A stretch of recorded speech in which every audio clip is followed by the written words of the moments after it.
Bagong-bagong balita, bumaba po ang bilang ng mga Pilipinong unemployed o walang trabaho nito pong Hunyo.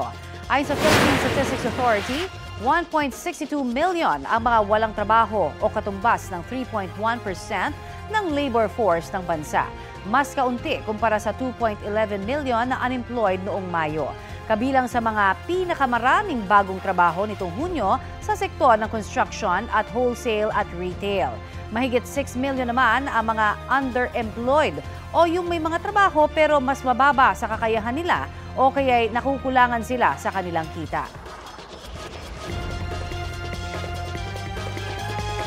Kapuso, para sa mga maiinit na balita, mag-subscribe sa GMA Integrated News sa YouTube.